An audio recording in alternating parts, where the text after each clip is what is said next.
இயேசு கிறிஸ்துனுடைய இருதயம் உங்களுக்குள்ளாகவும் எனக்குள்ளாகவும் இருக்கணும்னு சொல்லி ஆண்டவர் விரும்புகிறார். அப்படி என்ன பிரதர் ஆண்டவருடைய இருதயம்? ஆண்டவர் திரளான ஜனங்களை பார்க்கும்போது மனதுருகினார்.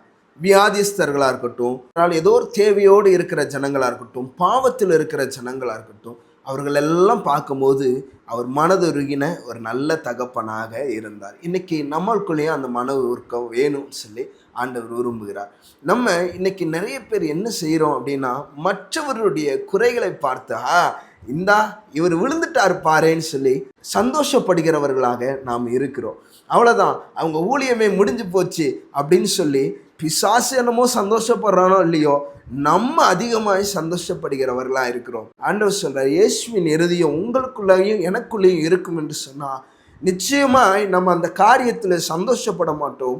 ஒரு சின்ன தவறு நடக்கும்போது, சின்ன காரியங்கள் நடக்கும்போது அவர்களுக்காய் பாரம் எடுத்து ஜெபிக்கிற அந்த அனுபவத்திற்குள்ளாய் நம்ம வருவோம். வேதம் சொல்லுகிறது, நிற்கிறேன் என்று சொல்லி விழாதபடிக்கு எச்சரிக்கையாக இருக்கணும். இன்னைக்கு நான் ஒரு மனிதனை பார்த்து நான் கை நீட்டி அவர் விழுந்துட்டாரே என்று சொல்லி சிரிப்பதற்காக அல்ல, நாளைக்கு அதே காரியத்தில் விழுவதற்கும் நானும் இந்த உலகத்தில் மண்ணான ஒரு மனிதனாக தான் வாழ்ந்து கொண்டிருக்கிறேன் என்ற ஒரு நினைப்பு இருக்கணுங்க. நீங்களும் நானும் இயேசுவினுடைய இருதயம் எப்படிப்பட்டதா இருந்து மனதுருகினாரோ அதே போல ஒரு விழுந்துட்டாருன்னு சொன்னால் முடிந்த அளவுக்கு கைப்பிடித்து தூக்கி விட பார்ப்போம். அப்படி இல்லைன்னா மனதுருகி அவர்களுக்காய் ஜெபிப்போம். அவர்களுடைய குற்றங்களை சொல்லி, அவர்களுடைய குறைகளை சொல்லி, நம்மளுக்கு ஆண்டவர் கொடுத்திருக்கிற அந்த அபிஷேகத்தை நாம் இழந்து போகாதபடிக்கு நாம் காத்துக்கொள்வோம். இயேசு எப்படி இந்த உலகத்தில் வாழ்ந்த போது மனதுருக்கம் உள்ளவராய் இருந்தாரோ அதே மனதுருக்கம் நம்மளுக்கும் எனக்கும் உங்களுக்கும் இருக்கணும்னு சொல்லி ஆண்டவர் விரும்புகிறார்.